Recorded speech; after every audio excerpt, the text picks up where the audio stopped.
So, Chris, why do you think there are so many sucky LinkedIn profile photos out there? I don't think it's sucky. It's just what you want it to represent. Like I, I mentioned before, that there's always a symbol that represents a small business or corporate image. That is your logo. A good hit shot is like that.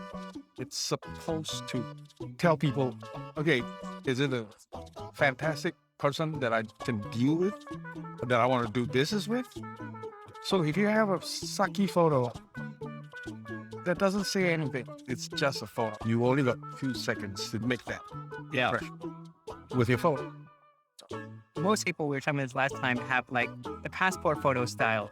What's your advice for folks like that? Hey, passport photo or ID photos have particular use for it. It's because that you need to identify your face, and that's all it does. It doesn't tell you who you are. It doesn't tell me that I can trust you. That's the main thing. So people going for that, they didn't really think hard about it. And to them, that profile photo is basically, okay, that's my face. So like it or not, that's up to you. What they fail to understand is that tells who was watching it on your face whether to trust you or not, or whether to approach you or not. It's just like going to a bar and you want to meet people. If you've got a sucky attitude, sucky face, nobody's going to come talk to you. So that's the main thing. So you talked a lot about trustworthiness. How do you make your photo look like you are a trustworthy person?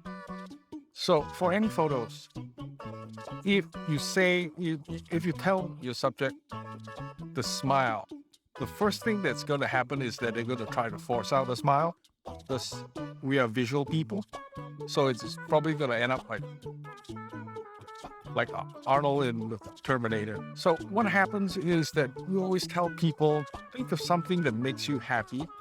Think of how it is like when you meet somebody and you like to get to know that person. And from there, that emotion starts to show on your face.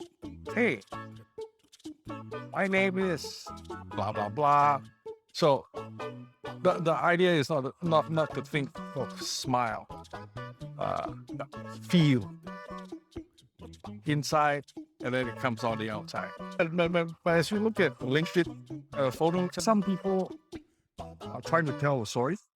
And some people say, oh, it's just a headshot. Just a headshot.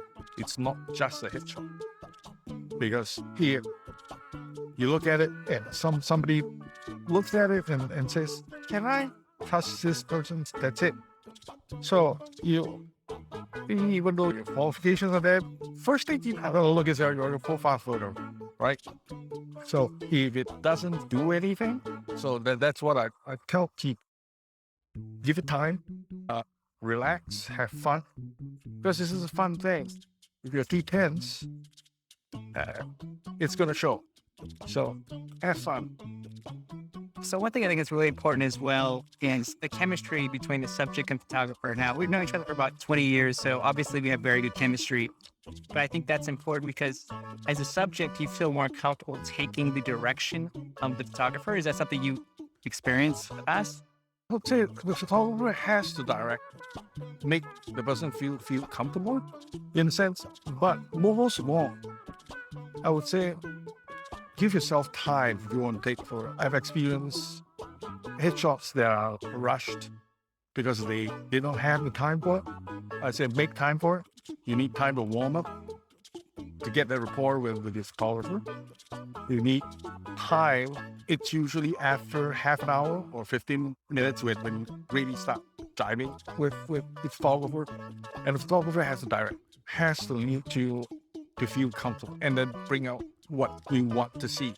It's like for our shoot, I said, think about something that you want your audience to see. You didn't want something that's the usual stuff. So think about what you want, bring it out, and then let the photographer envision it. And what are some of the key elements of a good headshot? For a very good headshot, it's what it is. hips, shoulder. That's it. Everything is your expression, your face, your eyes. So let's talk about the Hollywood headshot. The Hollywood headshot, you, you send your photos to a casting agent and they will just go through tons, piles of it. And just flip, flip. If you are not able to catch the eye of the casting agent, that's it. 2 seconds, you're out. If you do, put you in a pile. Says, let's look at it again. So, headshots, your face have to speak. So it's the same thing like a logo. Who are you? Tell me about you through your face. You can be smiling. You can have a great smile, but if your eyes are dead, it's dead. A lot of things has to do with lighting. Sure, how you light your eyes, speak to people with your face. Yeah. As someone who's dead inside already, I think that really helped. Was the lighting. I think we had multiple types of lighting, and it was such interesting in how different lighting had such a unique effect on the way you looked. So maybe you can share more in terms of how you use lighting. There go-to portrait lighting for photographers. Every photographer should know it. There are basically about 5. We only did 3 because those work well with headshot. The classic one, which I think picked first, was a Rembrandt-style lighting. Is what the painter Rembrandt used. And it's been used by many people. It is the go-to portrait light. So it's what I told you is it's light is 45 to one side and 45 up, down. That creates shadows, gives your face some dimension to it. It's not like a passport photo and it's all flat.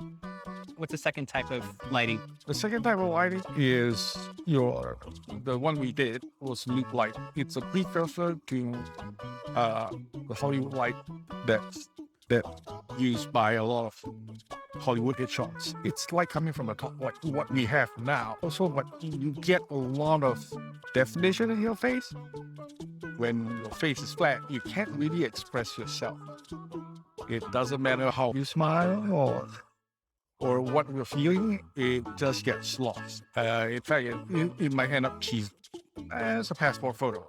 So it really depends on the story you want to tell. The photographer has to pick that vibe from and then